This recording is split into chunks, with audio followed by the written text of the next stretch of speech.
আমি আজকে লাউ দিয়ে মুগ ডাল রান্না করব। তো আমি 1 কাপ মুগ ডাল নিয়ে নিয়েছি আর লাউ নিয়েছি, লাউটা আমি কেটে রাখবো। এবার ডালটা আমি শুকনো খোলায় ভেজে নেব, একটু হালকা ব্রাউন করে ভাজবো।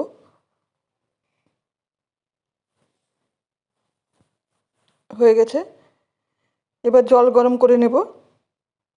জলটা গরম হলে মুগ ডালটা ধুয়ে আমি দিয়ে দিলাম।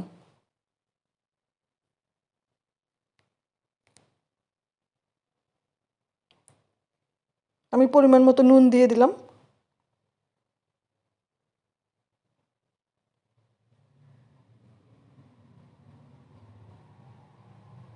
আমি এভাবে ডুমো ডুমো করে লাউ কেটে নিয়েছি। ডাল সেদ্ধ হয়ে গেছে, ভালো মতন সেদ্ধ হয়ে গেছে ডাল। এবার আমি ডালটা কিছুক্ষণ ঘুটে নেব। খুব বেশি ঘুটবো না, দানা দানাই থাকবে, একটু হালকা করে ঘুটে দেব। এবার গরম জল দিয়ে দিব পরিমাণ মতো।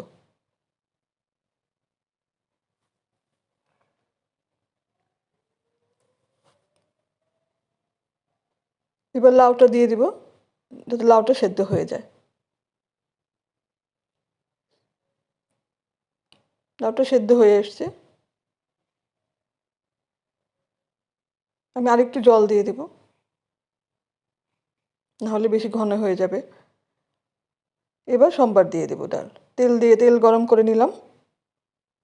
দিয়ে দেব তেজপাতা, শুকনো লঙ্কা আর গোটা জিরে। একটু ভেজে নেব ফোড়নটা। তারপর দিয়ে দেবো 1 চামচ পরিমাণ আদা বাটা। আদা বাটাটা তেলের সঙ্গে একটু ভেজে নেব। হয়ে গেছে ভাজা আদাটা। এবার আমি সেদ্ধ করে রাখা ডালটা দিয়ে দিলাম।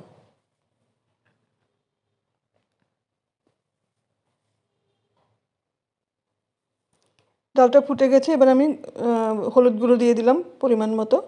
আমি ডাল সেদ্ধ করার সময় পরিমাণ মতোই নুন দিয়েছিলাম, আর নুন দেব না। কয়েকটা চেরা কাঁচা লঙ্কা দিলাম। হয়ে গেছে ডাল রান্না। এবার আমি একটু চিনি দিয়ে দেবো টেস্টের জন্য। 1 চামচ পরিমাণ দিয়েছি। আর দিয়ে দেবো ধনেপাতা কুচি। একটু নেড়ে চেড়ে দেবো। তারপর আমি গ্যাস অফ করে দিলাম। এবার সার্ভিং বলে বেড়ে নিলাম।